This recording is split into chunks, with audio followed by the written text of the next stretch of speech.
इस बार मेरा फोकस ये है कि नरेंद्र मोदी और बाकी वर्ल्ड लीडर्स वो ट्रंप को कैसे देख रहे हैं, क्योंकि नरेंद्र मोदी और ट्रंप के बीच की जो एक केमिस्ट्री है उसके बारे में हमने बात की है बहुत हद तक, क्योंकि आप हैं, त्रिपाठी जी हैं, सज्जनार सर हैं, ये आप लोग ये इस बात को जानते हैं कि डिप्लोमेसी में जो एक लीडर टू लीडर एक केमिस्ट्री होती है वो बहुत हद तक वो चीजें कर पाती है जो ऑन बोर्ड चीजें नहीं कर पाते हैं। तो एक बार एक बड़ी खबर आपको बताती हूं कि ट्रंप को जीत की बधाई नहीं देंगे पुतिन। अब सोचिए, पुतिन के प्रेस सचिव दिमित्री पेस्कोव का बयान आया, वो कह रहे हैं कि ट्रंप को बधाई देने की पुतिन की कोई योजना नहीं है, यानी कोई योजना नहीं है कि वो पुतिन को बधाई दे, वो पहले वेट एंड वॉच करेंगे। वो कह रहे हैं कि नीति और नियत पहले देखेंगे, अगर नियत और नीति ठीक लगी तब हम ट्रंप से बात करेंगे। लेकिन ये समय भी है, और मैं अशोक जी आपसे पूछूंगी, ये भी यही समय है कि पुतिन इस बात को समझते हैं कि जब चेंज ऑफ रिजीम है तो उनके वो भी एक वॉर से जूझ रहे हैं और वो जानते हैं कि उस वॉर को अंत करने के लिए, इसको खत्म करने के लिए उन्हें एक पिच चाहिए। वो पिच शायद डोनाल्ड ट्रंप सेट कर सकते हैं। जी बिल्कुल, आपने ठीक कहा है इसमें, क्योंकि डोनाल्ड ट्रंप का जो नज़रिया है और उनका जो उन्होंने अपना व्यू पहले दिया है, वो कहते हैं मैं यहाँ पर युद्ध शुरू करने नहीं आया हूँ, मैं यहाँ पर युद्ध खत्म करने आया हूँ।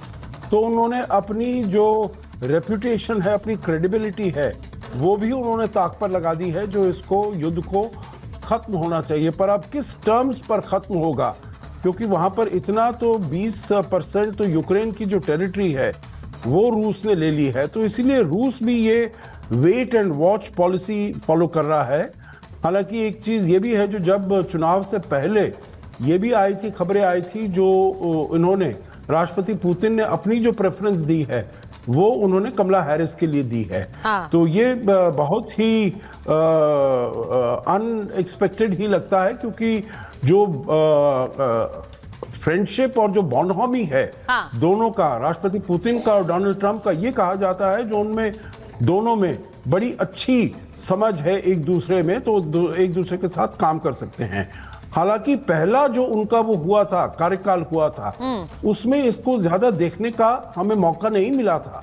उन्होंने प्रयास किया था, परंतु कुछ भी इसमें इसको हम नहीं देख पाए थे, जो कुछ उनके बीच में जो अगर कुछ कमराडरी है तो उससे कुछ मसले हैं हल हो जाएंगे। परंतु अब देखना पड़ेगा। अभी जो ट्रंप आए हैं, मेरे विचार से पहले का कार्यकाल तो था, परंतु अब बहुत ज्यादा सशक्त होकर आए हैं, क्योंकि सेनेट का कंट्रोल उनके पास आ गया है और हाउस का कंट्रोल तो था ही, और मेरे विचार से उसमें भी काफी इजाफा हो सकता है। आखिरी रिजल्ट अभी आने बाकी है। इसको थोड़ा आसानी से, क्योंकि हमारे दर्शक अगर समझ सकें, हमारे भारत में के वहां पर भी एक लोअर हाउस और एक अपर हाउस होता है, तो वहां पर जो अशोक जी बता रहे हैं कि दोनों में कंट्रोल होना, आप इसको इस तरह से समझिए कि अगर मोदी जी के पास राज्यसभा और लोकसभा का कंट्रोल हो तो कितने पावरफुल होंगे। थोड़ा सा समझाना भी जरूरी है अशोक जी। मैं एक बार प्रेम कुमार जी के पास जा रही हूँ, जल्दी से मेजर जनरल आपके पास आ रही हूँ। प्रेम कुमार जी, यहाँ के नेता नहीं बोले हैं, वहां ट्रंप बैठकर हिंदुओं पर बोल रहे थे, इसीलिए वो कह रहे हैं कि यहाँ का एक कनेक्ट है, यहाँ का एक सेंटिमेंट है जो ट्रंप के साथ जुड़ रहा है,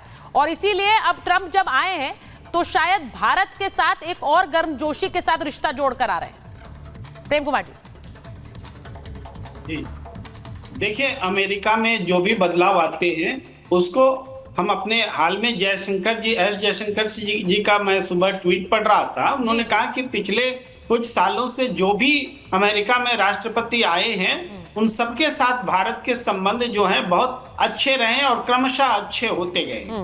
तो उसी परिप्रेक्ष्य में वहां देखा जाना चाहिए। मान लीजिए जैसे सुपर बॉस हो गए डोनाल्ड ट्रंप, तो अगर क्या कमला हैरिस जीत जाती तो हम क्या ये बात नहीं बोलते, या फिर पिछली बार जो बाइडेन जीत गए थे तब क्या ये बात नहीं बोल रहे थे, या डोनाल्ड ट्रंप जब हम हार गए थे तब क्या बहुत दुखी हो गए थे क्या?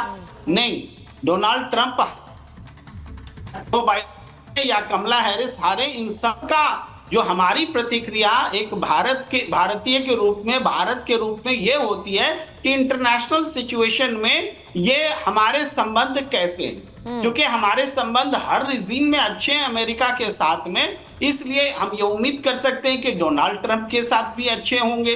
हालांकि इसको इस रूप में भी देखा जा सकता है कि डोनाल्ड ट्रंप अपने देश में भाई अपनी ही संसद पर हमला हुआ पिछले चुनाव के बाद में उनके ऊपर में कोर्ट ने भी आरोप प्रूव किए। इसके बावजूद वहां ऐसा कोई नियम नहीं है कि वो चुनाव नहीं लड़ सकते। वो इंडिया में होते तो शायद चुनाव भी न लड़ पाते। तो अराजकता को वह बढ़ावा देने वाले भी रहे हैं। फिर भी वो उनको जनता ने चुना है, जनता ने चुना है, राष्ट्रपति हैं, तो हमारे वहां पर भी हमारी जो स्टेट वाइज प्रतिक्रिया, नियम हमारा है जो सर, संबंध होगा, स्टेट वाइज नियम है और वहां पर भी अगर सजा काटने के लिए अगर उनको सजा हो जाती तब वो नहीं कर पाते, ये भी एक नियम है और वहां पर नियम उन पर उसी हिसाब से लागू है। मैं एक बार बता देती हूँ, अब ये बहुत इंपॉर्टेंट है कि क्या अगर कमला हैरिस आती तो भी वही होता, डोनाल्ड ट्रंप आए तो भी वही है। एम्बेसडर वोरा जुड़ गए हमारे साथ। एम्बेसडर वोरा, जय हिंद सर। और आज तो डोनाल्ड ट्रंप की वापसी हो रही, ट्रंप ने सबको ट्रंप कर दिया। आप बताइए क्या यही होता अगर हैरिस आती? क्या it would have not changed anything for India? कुछ नहीं बदलता? अगर सबसे पहले धन्यवाद, और आपने जो विशेषज्ञ बिठा रखे हैं, मेरी क्या जरूरत है, मैं जा रहा हूँ। ये इतने बुद्धिमान हैं कि इनकी जानकारी मुझसे कहीं ज्यादा है और आपकी तो सबसे ज्यादा है। आप कह रही हैं कि अगर कमला हैरिस जीत जाती तो क्या होता? मैम, इसमें मैं दो चीजें, गिव मी 2 मिनट्स, बताता हूं। अमेरिका की साइकी क्या है, मैंने तो वहां सर्व किया है और मेरा कल 30-40 बार वहां पर गया हूं। उनका इंटरनेशनल डायलिंग कोड क्या है? 1। उनकी एम्बेसी की गाड़ियां जो होती हैं, भारत को भूल जाइए, कई देशों में उनका जो कोई CD समथिंग, उनका 1 CD दिस। उनके एम्बेसीज आप देखेंगे सबसे ऊंची उस शहर में होंगी, सबसे बड़ी होंगी, बहुत प्रोटेक्शन होगी, बहुत नौटंकी होगी वहां। तो they like to project psychological power. ये नंबर 1 चीज अमेरिका के बारे में जो वो आप खो रहे थे। छोटे छोटे देश भी अमेरिका को डिफाई कर रहे। दूसरी चीज इन्फ्लेशन। मैंने ये देखा है, खुद देखा है, इन द लास्ट 4-5 साल, अगर मैं पहले $5 या $10 की कमीज खरीदता था तो वो अब 4-5 गुना ज्यादा होगी। ये पेट्रोल जो $1.50 का होता था अब $5 पहुंच गया पर गैलन। अमेरिकन को ये चुभता है क्योंकि उनकी आमदनी उतनी नहीं बढ़ी है।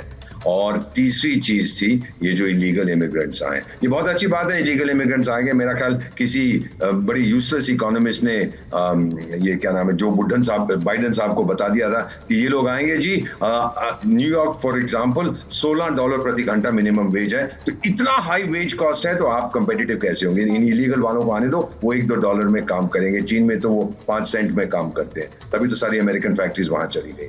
लेकिन जब ये लोग आए, उसका अनइंटेंडेड कॉन्सिक्वेंस, जो अपने आप ट्रंप साहब ने कहा था, वहां पे बलात्कार शुरू हो गए, क्राइम शुरू हो गए, चोरी शुरू हो गई, डकैती शुरू हो गई। तो फिर और अमेरिकन की जॉब्स जाने लगी, उनको नौकरी नहीं मिली, अनएम्प्लॉयमेंट बिगैन टू राइज।